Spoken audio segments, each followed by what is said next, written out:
Hello and welcome everybody. Nothing like some last minute technology issues to put Always a the cat amongst way, the always the pigeons, as way. it were. But we are here and we are live. So thank you so much for joining us.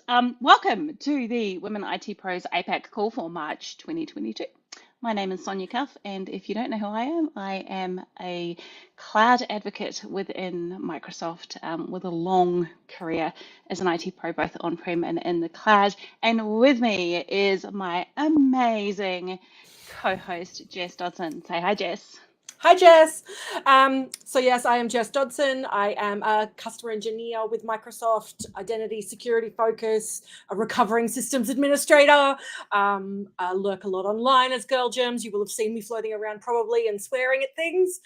So between Sonia and I, we run this little group, I think. I'm not sure, this Yeah. community. We're Yeah. a little bonding circle. our monthly therapy sessions, I think. Yes, that's a nice way of putting it.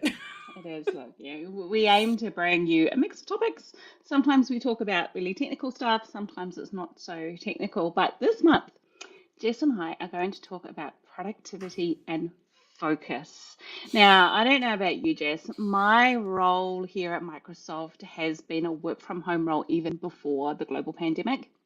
And I also ran a business from home for 15 years before that. So I'm used to a work from home environment, but the pandemic was different. And now we're trying to figure out what work looks like with some people returning to the office. And it's tough not only navigating how my peers and people in the community are working and how to fit in with all that, but the distractions of everyday life. We got locked down for 3 weeks here just in my family because of COVID cases. Daughter brought it home from school friends, and then my husband got it, and then I got it, and then finally the teenager got it. And all of that really just throws normal out of the window before we even get to talking about how many distractions are so easily available to us. Hello, TikTok. Yes.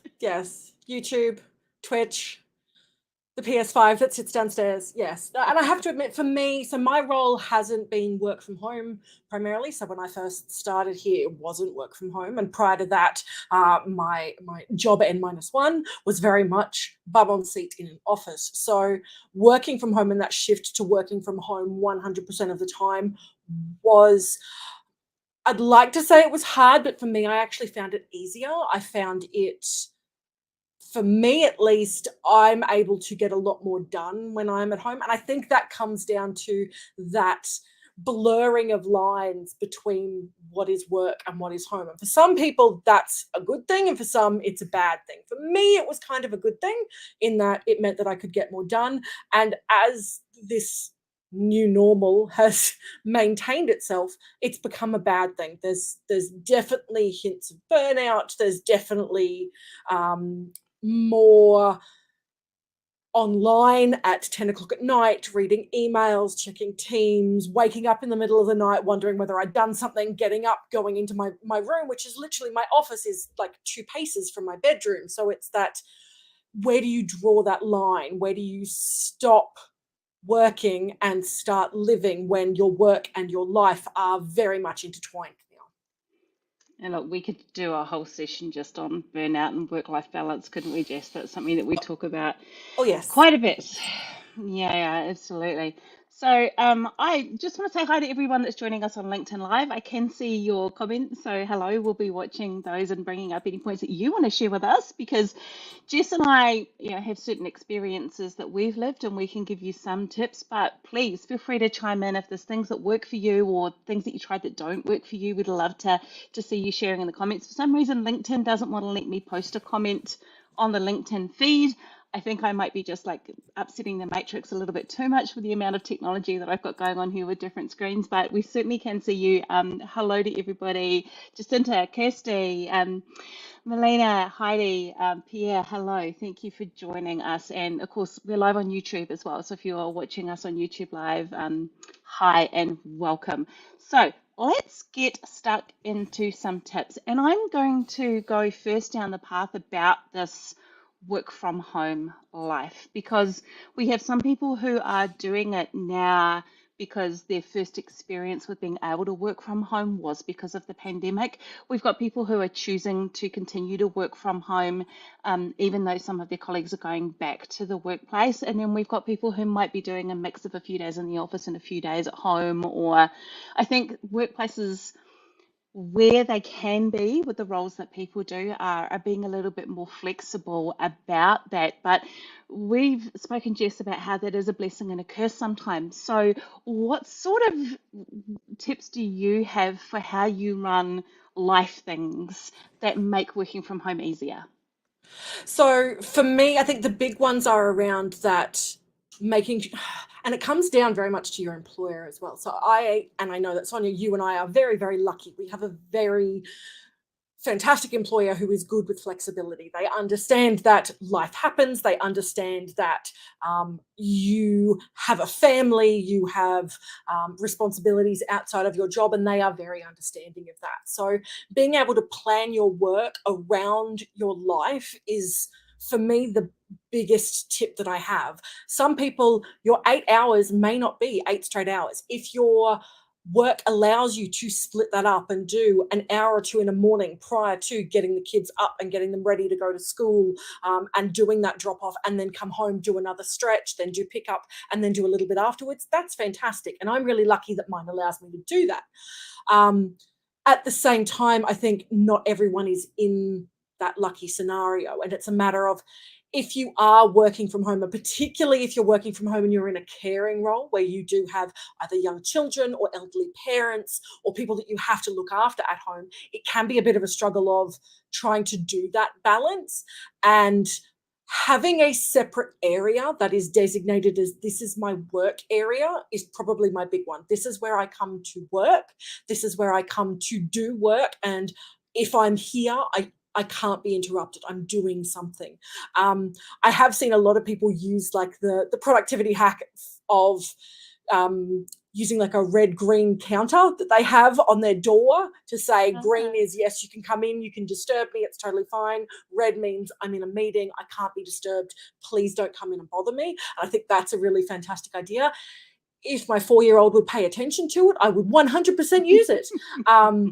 But I think, yeah, it comes down to what works for you and your family life. And I think when it comes to being the most productive you can be at work when you are at home, and we'll kind of slide into that a little bit, is around those distractions, removing those distractions so that you're not distracted by personal things that are going to come up, or if you are, you have the ability to put them aside, so that way you can say, look, I will deal with that after this, or I have a set time where I can go and deal with that. And I think that's one of the trickier parts of working from home, because I know that I've found that the washing machine goes off, I hear the dishwasher stop, I hear the lawn mowing man show up, and I want to go down and have a chat to him about some of the things that I want him to do around the house. So it's hard to have that separation of work and home. So how do you go about doing it? Because you've been doing this now for a lot longer than I have. So I think I'm a little bit behind the 8 ball when it comes to a lot of this. Look,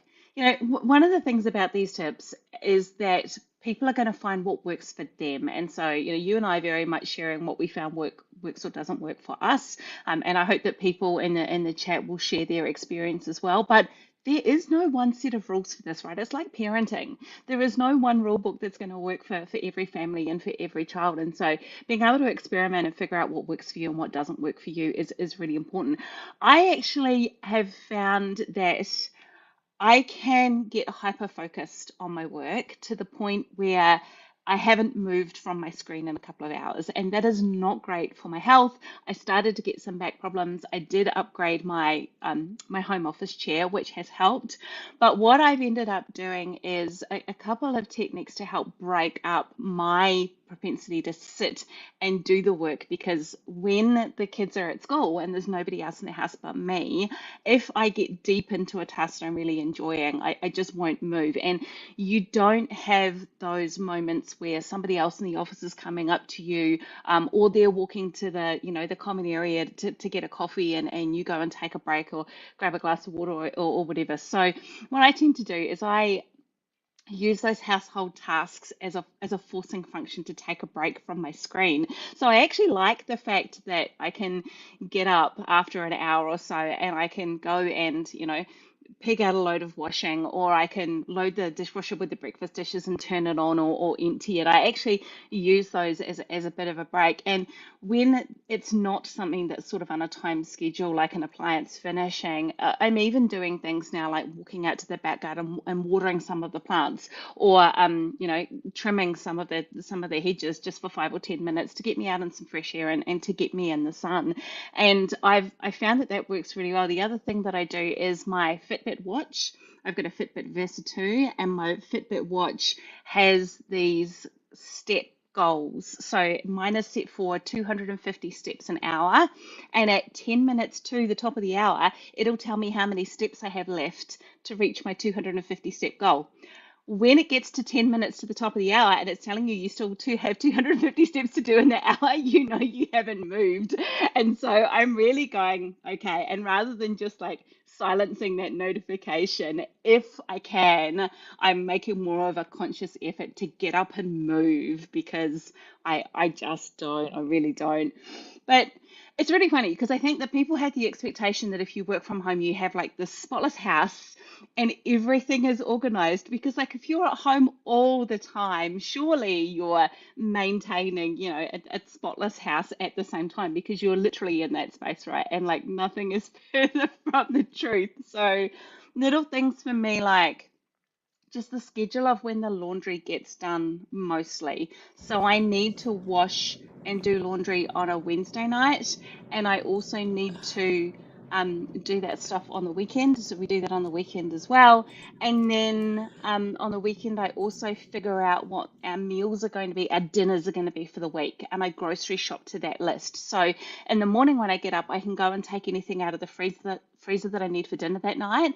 And then when it gets to 5 p.m., 5:30, and it's dinner time, I already know what I'm cooking, that the meat has been defrosting in the fridge, and I just rock into it. Or else, seriously, I would get distracted with work. It would be 6 p.m. I'd walk into the kitchen and go, what the heck are we going to have? And those sort of household planning tasks for me, because my husband is out working, and so a lot of that stuff falls to me because I'm home, tends to make life work a little bit work a little bit easier, because I know that life stuff is sorted. And I find it, the whole, you're going to have a spotless house if you're working from home. It is, from my perspective, it is the complete opposite. I don't know about anyone else, but mine is a dumpster fire at the best of times. I literally did a whip around. The only reason that I've been able to get my house tidy today is because I'm actually on carer's leave today. So I'm joining you while on leave. My small human has a lovely cough that we really don't feel like sharing with the rest of the world. So we're all hunkering down at the moment. But it meant that I was able to whip around and do a little bit of the tidying that I wouldn't normally get. So my kitchen bench, there is actually a clean spot on it, which is a very rare occurrence, and things like that. If you're working from home, and particularly if you're working those ridiculous hours, I find that my house actually gets worse. It's not like when you're in the office and you come home, because you have that turn off, you've left an office and you've come back home, and home is home, and you end up doing those little tasks. But if you are working in your home, a lot of the time you're having lunch in your home. So it means that dishes pile up. I don't know about anyone else, but my desk ends up covered in plates and bottles and cups. And there's usually a whip around probably about once every 2 or 3 days to try and grab up all of the stuff that's collected around the office areas in our house. So I always laugh when people are like, but you work from home, don't you have time to tidy? No, I don't have time to tidy. I really don't. Funnily enough, it can get to a point for me where if there is mess in the house, and my home office is across from our living room and it's all open plan, so I can see straight into the living room literally from my camera here.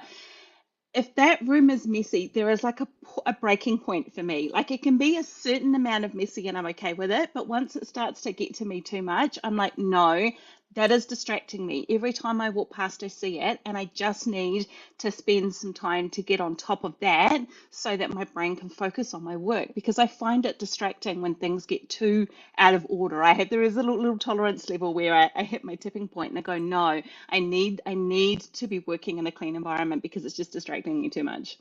And I 100% agree with that. And I can see Yeah. Kirsty's the same. Like, if you've got no one coming round, who cares what it looks like? And I'm like, I personally don't care. I don't apologize when people come into my house and it looks like a dumpster fire because I have a small human that turns it into a dumpster fire. And people who But live at the here. same, yeah, at the same time, there is, as you say, there's that tolerance level that you get to where you have to do something about it. And you're right. I think for me, using that as a way to get up and be that more, and I always feel a little bit more productive after I've been able to do something, even if it's cleaning a small area. Yeah. I've accomplished something and I can get back to what I was doing and I actually feel better for doing it. I call it, what do they call it? Productive procrastination, Oh, nice. which is, Procrastinating. yes, procrastinating, very similar. And Procrastinating. it's where there's something that you don't want to do, so you go and do something else, but you're productive while doing it. And it's that Nice. cleaning or washing or whatever. And that's exactly what I tend to do when there is something, usually documentation, that I don't want to do. I And love how Kirsty also mentioned jigsaw puzzles. That's really cool. And pulling out the mm, weeds. Yeah, weeding the garden is a good one. My mum will stand and hand water her garden. You know, we have sprinklers and automated systems and all that, but she loves to go out and hand water her garden. And she doesn't do it with a phone in her hand. And the meditation of actually doing that out in your garden, doing something physical where your brain just has time to sort of wander and think without any other distractions, I think is one of the secrets that she's got. I'm also going to call out that one of our viewers said here about making a clear boundary that work desk is for work only and turning off the work computer and trying not to sit at the work desk out of working hours. Now, I do use my work desk for some of the personal admin of life. But it's a very conscious decision, perhaps on a weekend, to go through and sort out some of the personal email accounts or the bills or whatever. But I don't tend to spend much time at my desk when I'm not working. Occasionally, I'll play games on it if the other consoles are being used and we're doing some multiplayer gaming. But it brings up another interesting point about boundaries. And someone's used the term before about work-life integration and that they don't feel that they've got very clear, this is work time, this is home time, but it's more of a meld of the two things. And that varies for me. It varies for me depending on how demanding work is and what deadlines I've got on and what needs my focus, or how demanding life is, and whether or not there's a lot of stuff going around in the personal life that needs more focus. And sometimes I can find that if I haven't been quite so stressed and full on focused during a week, I might be happy to play a recording of a meeting that I missed on my phone while I'm in the kitchen preparing dinner. And other times I'll get to the end of doing the work that I need to do for the day and I shut the computer down and that's it. I do not want to see any more about this until tomorrow morning. So it's interesting trying to figure out, which of those work for you because sometimes it changes depending on the priorities you've got in your life. and I think that boundary setting, and we're likely sliding into some of the next topics around how do you set those boundaries. And it's not, I always find that it's not necessarily setting them with other people, it's setting them with yourself. Oh yeah. And it's the hardest thing. And I know that we've had this discussion before. We can't say yes to everything. I've actually committed to my boss to not say yes to things, which is very, very hard for me. I am very much a people pleaser. I am very much I want to do the right thing by people. I want to help where I can. But at the same time, I only have a certain amount of hours in my day where I can help other people. I only have a certain amount of work hours that I can devote to doing that work, and I can't say yes to everything. So my lovely boss came up with two fantastic sayings that he has made me use a little bit more, which is yes if or no but. So Oh, I know. So yes, if, and the yes, if is usually if something else can be shuffled off my plate or if someone else can take on something else. And the no, but is usually when I can hand that off to somebody else. So no, but I know someone who can help, or no, but I could do this at another time, which I think I've found really, really useful when I have been able to sort of set those boundaries with people and be able to push back a little bit and not say yes 100% to everything.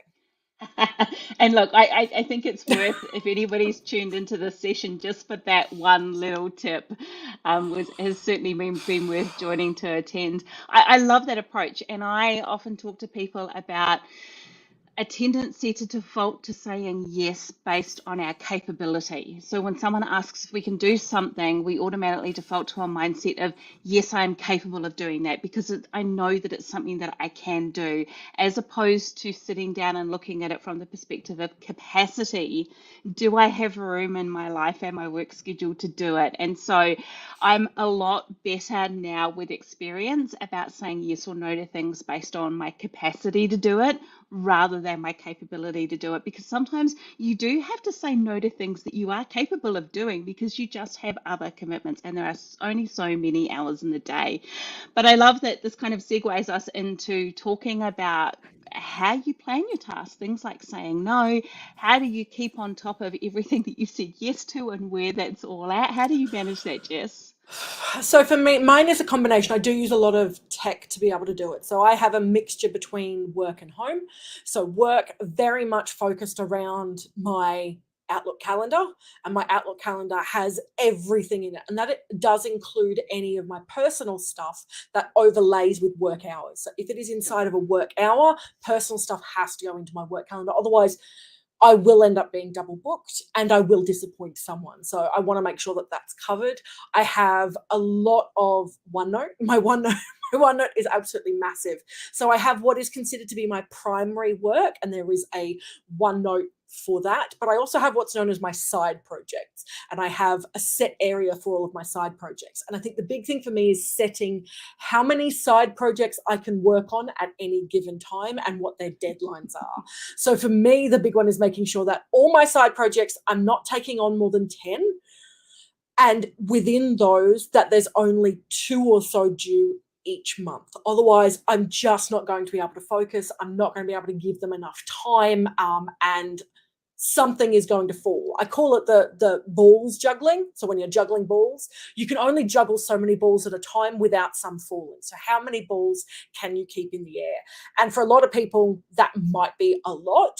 For some people, depending on what their life situation is, that might only be a few.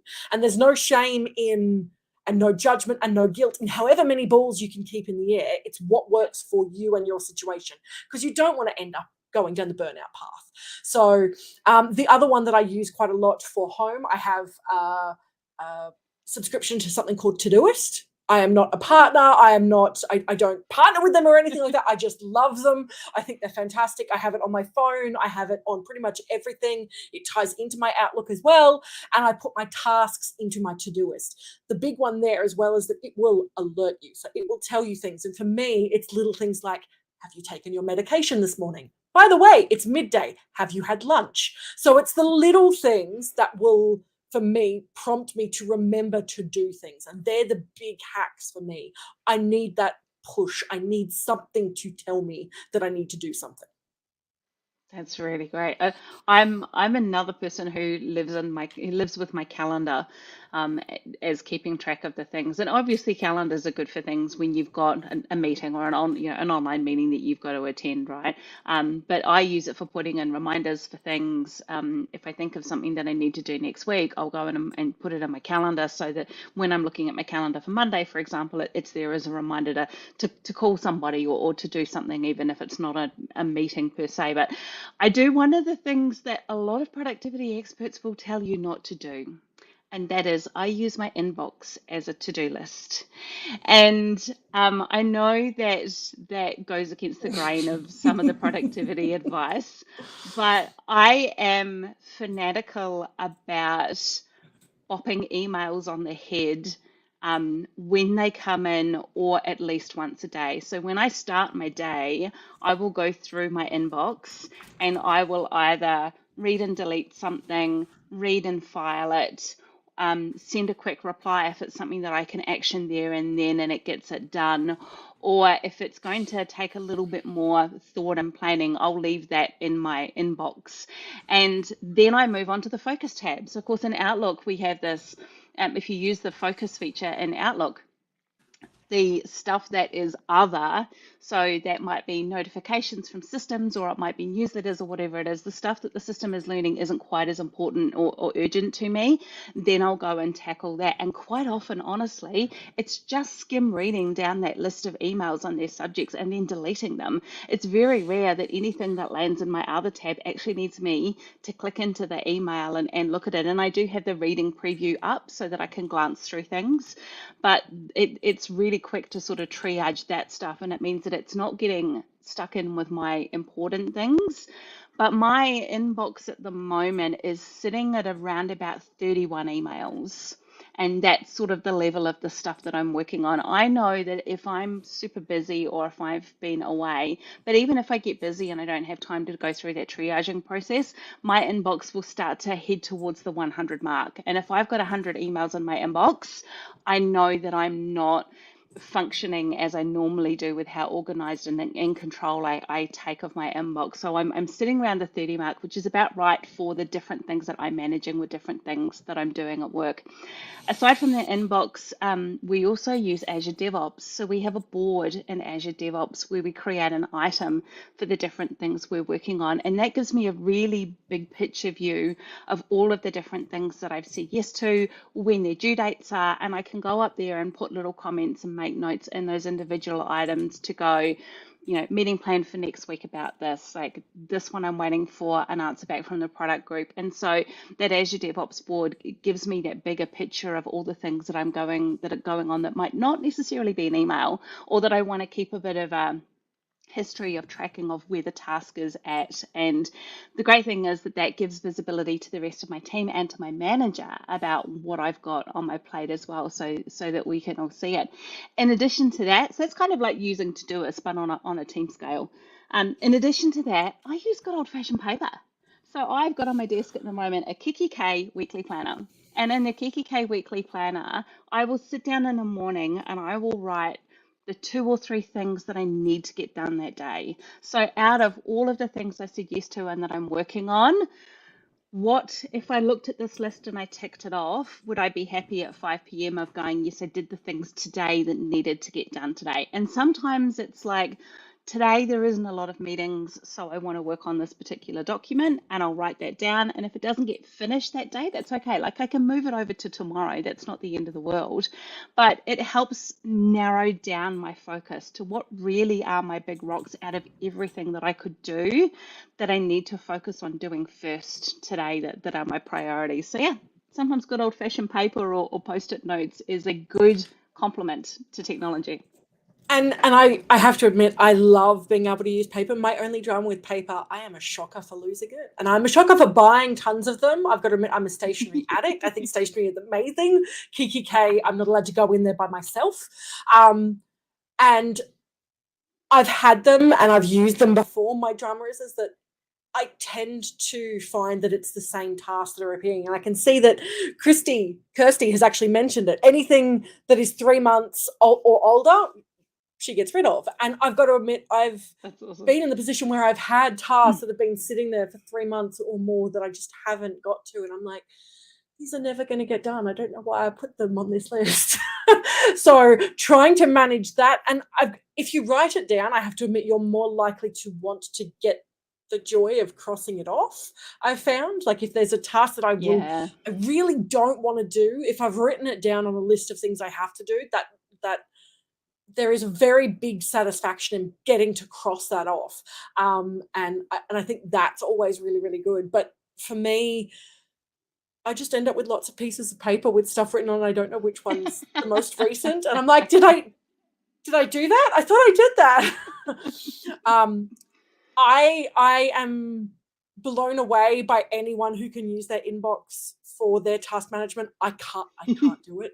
I personally cannot handle it. I have to have inbox zero at all times. Otherwise, it stresses me the hell out. I clean up my email at least twice a day so that I am at inbox zero. I use the to-do function inside of Outlook because I have it tied to my Todoist. So anything that I add to to-do gets pushed into my Todoist, and set deadlines that way. But yeah, I cannot keep my inbox with anything in it. It will drive me Isn't it insane. funny? I don't know why. It's just like I think it's all about how our brains work uniquely, right? So if you're not familiar with it, the inbox one methodology is basically the fact that your inbox is only ever a temporary triage spot.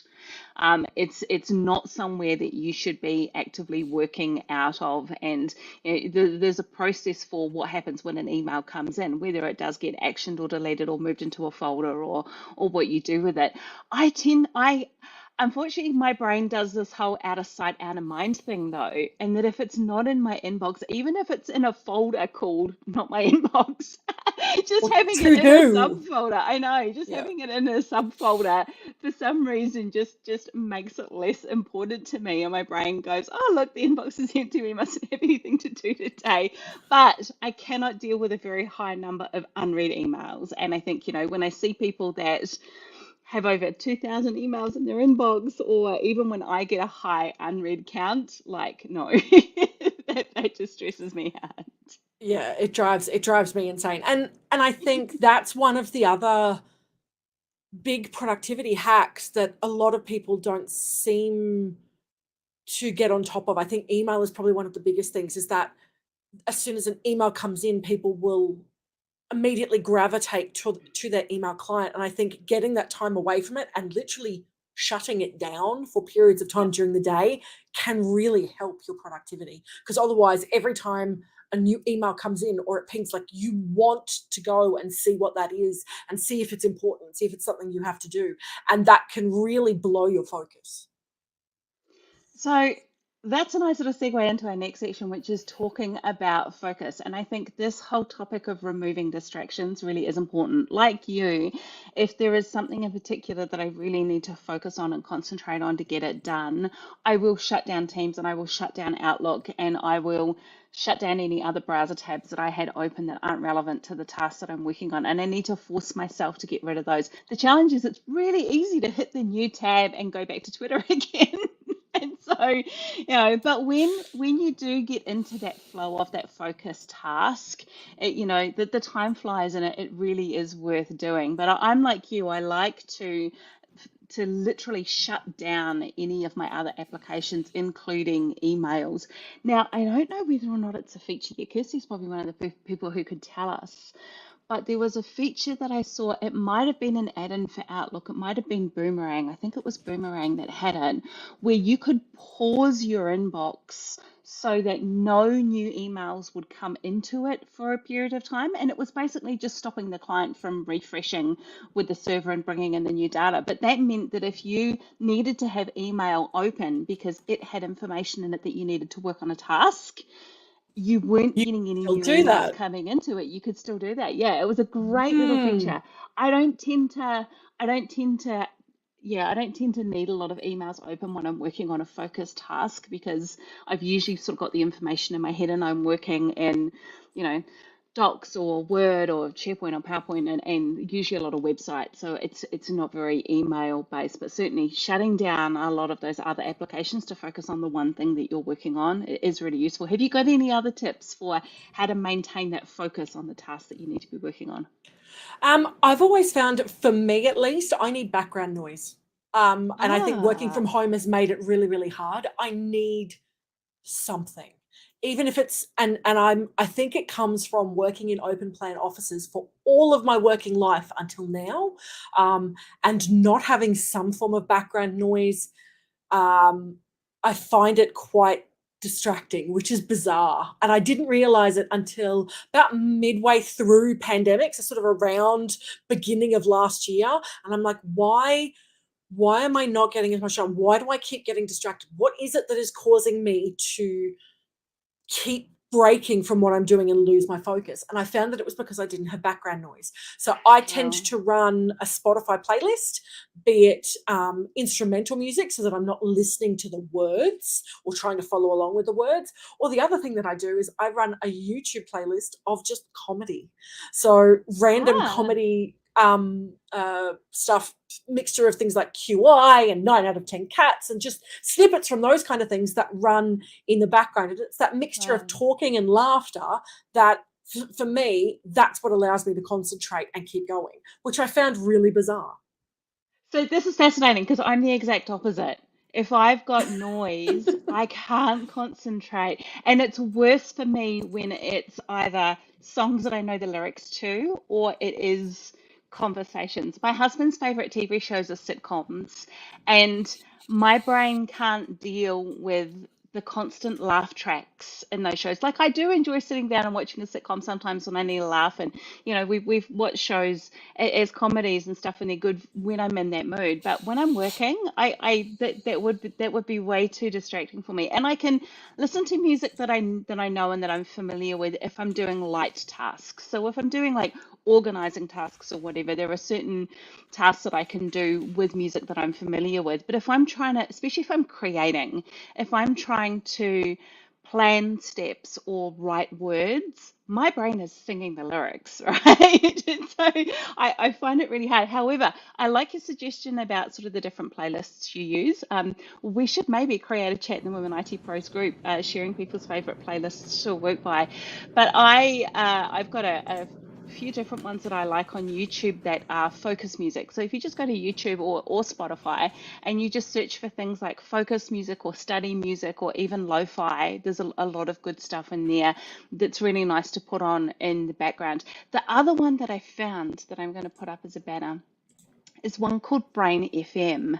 Now, Brain FM is one that I discovered that has sounds in it that are sort of tuned to your brain waves and Ooh. works best with headphones on. So you can go to brain.fm and you can try it out for free before you go and buy a subscription. And there are a bunch of different styles of music. So there's cinematic and there's like rain sounds and there's like classical piano and there's all sort of different styles of music. And they have a low, medium, and high intensity to design to help your brain focus on tasks. And it's a little bit of playing around to find which ones works for you. I find that some of them work better for me in terms of some of them do just become like elevator music where I stop hearing it even though it's playing, but it really does help me focus. Whereas other ones I find are too distracting. Sometimes it's playing around with the volume levels, but sometimes it's just the instruments or the beats or whatever. So Brain.fm is one of my new favorites in terms of having sound behind me. Another thing that I want to bring up, I don't know whether you use it. I've tried it with limited success, but my daughters love it, and that's the Pomodoro technique. So if you haven't heard of that, the Pomodoro technique is about breaking into time sections what you're working on. And so there are people who will explain it better than me, but you basically aim to do your work in sections and then take a 5 minute break and then do another section of work and then take a 5 minute break and then do a third section of work and then take a longer break, like a 15-minute break.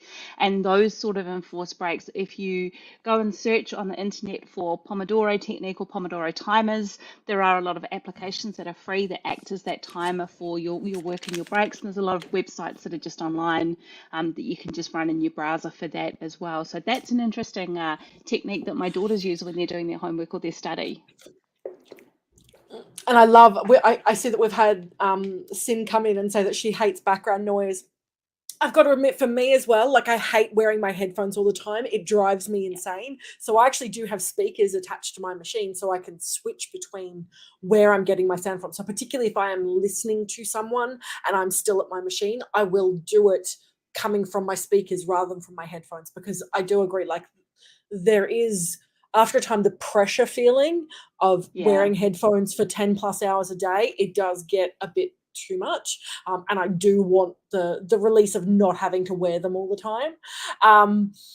But it's just a sound, and I've got to admit, I love the Pomodoro. I've used that before, particularly for things where it's a task where I don't want to get done. It's something that I'm like, I don't want to do this. I'm over it. And I admit I have quite a few of those, but I also end up with the hyperfocus as well. So I've found that the Pomodoro can help with that because it's that enforced break. You have to take a break. You have to step away. Even if you're in the middle of something, you need to stop. And that can really help, particularly if you are.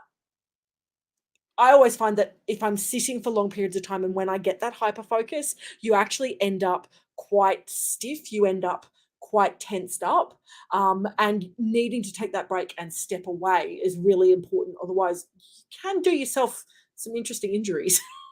Yeah, absolutely. Kirsty mentioned that you can use the Outlook feature to set Outlook to work offline, so it's not doing that send receive. So that would pause your inbox, like I mentioned before. So yeah, good tip. I hadn't thought of using it in that way. Of course, I've used work offline before when I'm literally wanting to work offline. If I'm on a aeroplane, what are those things? I can't remember, but those things we used to fly on. But yeah, actually being able to use it to tell Outlook to work disconnected for a period of time is also really good. And I love how you mentioned about those tasks that you don't want to do, right? I would like to win an award for the procrastination I do about doing the hard things.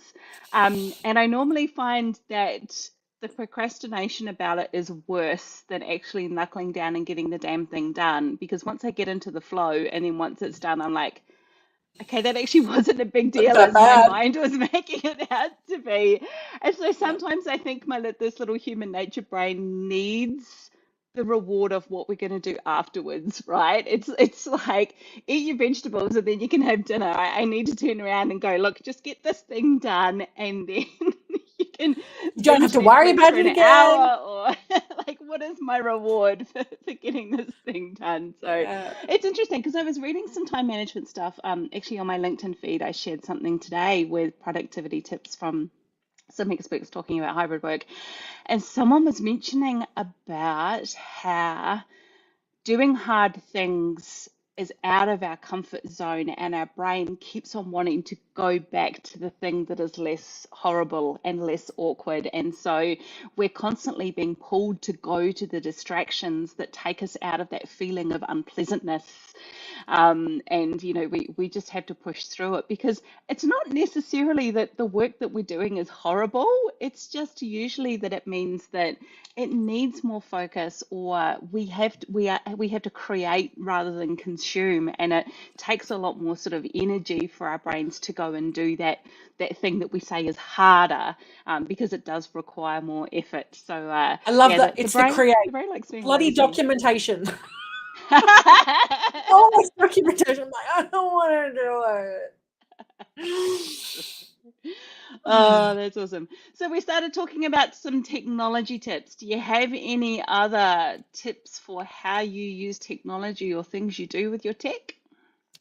For me, um, the big ones for me are, and I've got to admit, I know that Melina mentioned that whole separation from this is my work and this is not work. I'm shocking for that. So I actually do use my home office as both work and personal. I mean, as you can tell by my background, it is very much a mixture of work and play. But at the same time, there is a very big difference. So I have a browser that I use for work that is signed in with my work account. My email client is purely for work. My Teams is purely for work. I have work programs, so OneNote and all of those that are purely work related. Come the end of the workday, all of that gets turned off. Probably one of the big ones, and for Android users, is if your work can implement work profiles, look at doing it. So for me, I found that to be an absolute blessing when that came in for our work. So it's the ability to literally hit a button that turns your work profile off.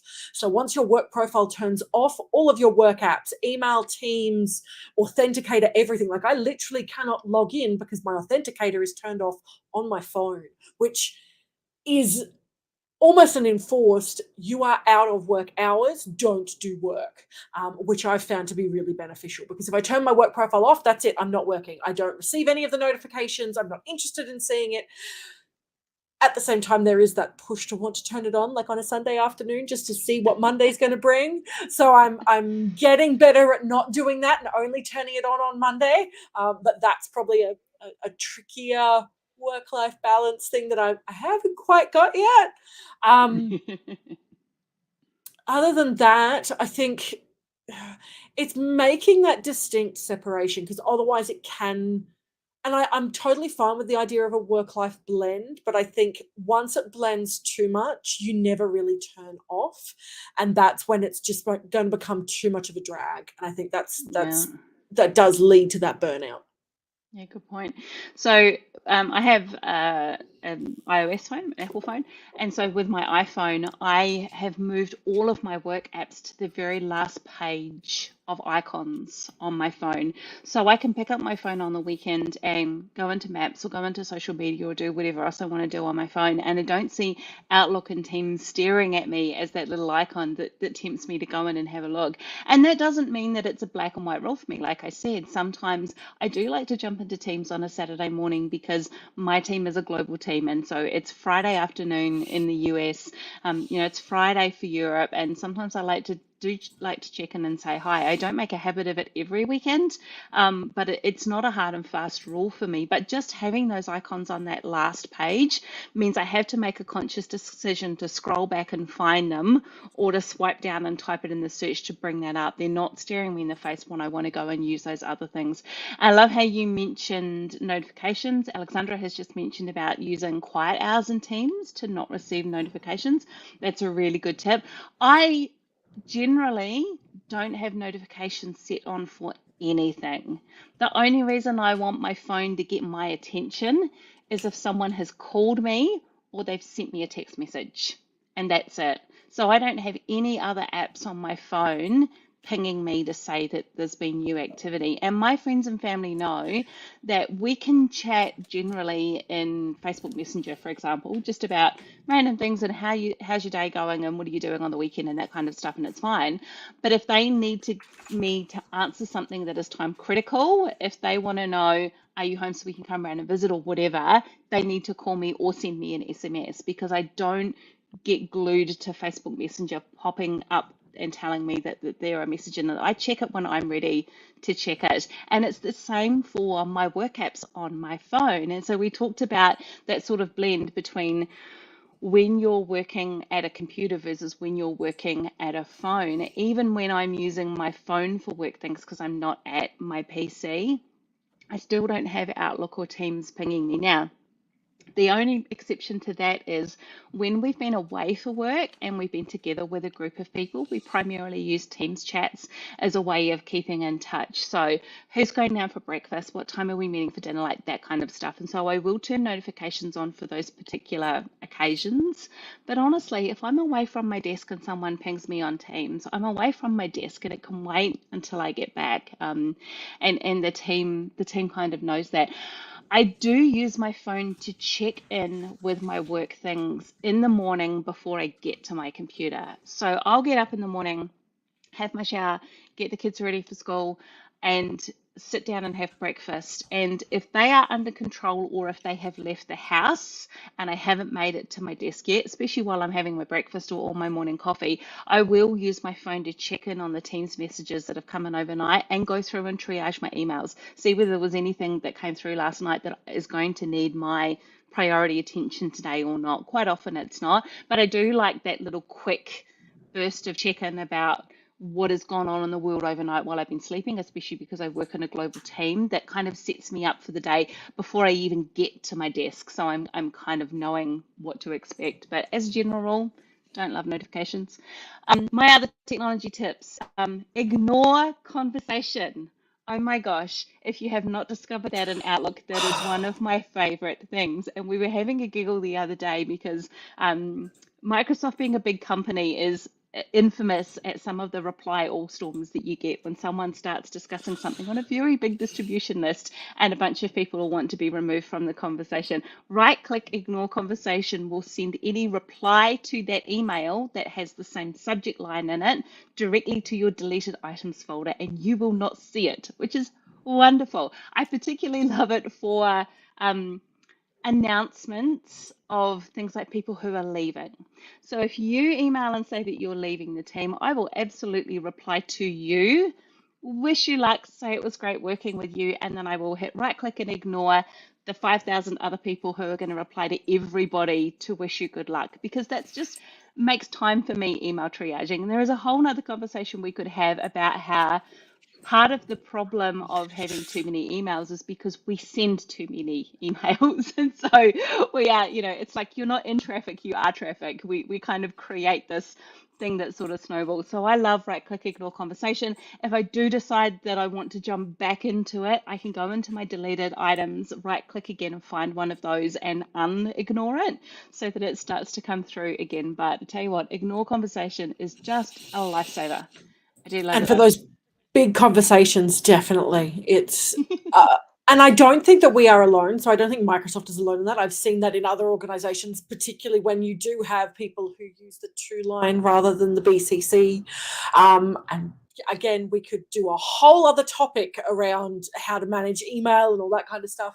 But I think being able to carve out time for yourself and what you're going to focus on, and making sure that what you're focusing on is important for you, and using the technology to do that, is where you can get those productivity bumps from. Because if you're just using it purely as that absorbing and getting everything out of it, all that's going to end up happening is you're just going to become overwhelmed because you're torn in so many different directions. So using it as you need it. Absolutely. Two other quick little Windows 11 tips that I will throw in that I use quite a bit. One is SnapGrids. So SnapGrids easily makes you able to put different windows in different places in the screen. So if you're working with a much bigger screen and you want to have 4 applications, or you want to side by side your applications, it's been around for a little while as an add-on capability in a toolkit called Power Toys, which you can download for free. But we built the capability into Windows 11 so that you can shrink down one of your windows and you can move it to like the top left hand corner or the far right hand side, and it will give you a few different layout options and ask you which apps you want in the other spots. So the snap grids in Windows 11 are really useful. And there's also one that I find that people don't know much about, which is Clipboard History. So holding down the Windows key and pressing V, just like you would do a Control V to paste something, the Windows key and V in Windows 10 will bring up the history of things that you have copied into your clipboard. So if it's only a couple of copies back again, you can go and steal that from your clipboard history. So that one's a cool little tip as Be interesting to well. see. Be interesting to see how many people have like just passwords. Actually, it'd be Sorry. interesting to see how they come up if they're just text. They must just be text in your clipboard history. But the clipboard history would clear out when you restart your PC as well. Mind you, how many people don't restart their PCs and just leave them in sleep or hibernation or Don't anything even like get that? me started. Don't get me started, because that means they're not applying Windows updates. Oh. Oh dear. All right, we are almost at time, so I'm going to leave you with a few resources that I like, and then we're going to cover off a couple of upcoming events that are going through. First one is Adopt and Embrace Microsoft Teams. So this is a book. If you search for Adopt and Embrace Microsoft Teams, you will find an amazing book that the team at Adopt and Embrace wrote about how to use Teams effectively. Really good for managers that manage a team, but also good for anybody that wants to look at Microsoft Teams from a productivity and use perspective, as opposed to the technical under the hood, which is the way that most IT pros like to think about technology. So Adopt and Embrace have a really great book that they've written on using Microsoft Teams from that perspective. The next one that I want to mention is a book called Deep Work by Cal Newport. So Deep Work is about getting into the flow, getting into this really deep, focused headspace for the work that you need to smash out, that's going to need a bit more effort. So Deep Work has got some really interesting brain science and tips in that one. So Deep Work by Cal Newport. And then the other one that I want to mention is one called The One Thing by Gary Keller. And we talked a little bit about how to say yes and no, and when to say no and what things to say no to. The one thing talks about how to make a decision about what to do next based on all of the different choices that you've got on things that you need to be doing, or what the next steps are. How do you choose what that next thing is? And so the one thing by Gary Keller is a really good read as well. I enjoyed that one. Have you got anything to add, Jess? I don't have any major tips. All of mine have just been trial and error through finding what works for me and what doesn't work for me. So it's been a long road of I just think you should working write a out. book. No, but No, but no, but it'll be in your podcast, right? oh, well, yeah, one day when I end up starting that up as well. Don't put too much in your plate. And finally, just before we go, let's talk about some things that are coming up. So, as you may or may not know, we have this call on the last Thursday at midday Australian Eastern Standard Time from Brisbane. So our next one will be, I haven't even brought up my calendar to see whatever the last Thursday in April is. Here we go. I'm so organized today. Whatever the last Thursday in April is, she's just bringing up the calendar on her taskbar. That'll be Thursday, 28th. the 28th of April. We are hoping to get some people on to talk about LinkedIn and how to use LinkedIn effectively for both what you should be including in your profile and how you should be using it on a regular basis and building your network and connections too. So we had a few people ask about using that. I think especially because it sometimes gets a reputation of being the place you go when you're looking for a job, as opposed to the place that you can actually use to showcase your work and your thought leadership as you do it, to set you up in an amazing place for when you maybe are looking for another job, or someone thinks of you for an opportunity, or you're angling for a promotion. But it's very interesting to use it to connect with other people in the industries and the networks that you work in, even if you're not looking for career stuff, just to find other like-minded people who do the same kinds of work you do. So that's what we're hoping for Thursday, the 28th of April. Speakers to be announced when we lock a couple of those in. I don't have any other community events on my radar for April. If you do know of some, please pop them in the comments. But we also have the Global Azure event. So that is on the 5th to the 7th of May. Now, time zones are hard. So if you are in APAC, it might be the 6th to the 8th of May by the time we figure out which time zone it's in. But the Global Azure Conference is run by the community for the community. So you can go and visit globalazure.net, get some more information. You can even put in a request to be a speaker. If you've got something you would like to share, they have the option of either presenting it live or doing it as a pre-recorded session. So if you're not quite so comfortable presenting live to camera, you could do something pre-recorded and they would air it, and you can sit in the chat mod while that airs. So that's an amazing community initiative. Go and check out globalazure.net and put their agenda on your radar. And then last but not least, we have Microsoft Build, who have just announced their conference dates for the 24th to the 26th of May. Again, maybe the 25th to the 27th, because we had to take that good old international dateline into consideration, but that is coming up at the end of May. And Jess and I like to do summaries when we have big events like this. So it's very likely that our May Women IT Pros event may be what IT pros need to know that happened at Build. And we understand that Build has a very heavy developer focus, but it also is the place where new features get announced by the product groups, and it's not all developer type features and initiatives as well. So we will probably do a wrap up then. It's all online and virtual, so you can register for free, build your session and agenda, and pick up any recordings of any sessions you're interested in that might be airing at 2 a.m. in Australia. So yeah, certainly one to look out for. That's the Microsoft's next big flagship event, will be Build at the end of May. Oh, and we've got a few others that are popping up. So I can see Kirsty's given us a couple of cool resources. So 2 books, Smart Work and Smart Teams. And there is, Heidi has put in one, the Business Applications launch event on the 6th of April. So that's next week, next Excellent. Wednesday. Thanks, Heidi. I just put that URL up for the Business Applications launch event on the 6th of April there. So go and check out that URL from Heidi if you are interested. And the 2 books that Kirsty recommended as well by Dermot Crowley. Crowley.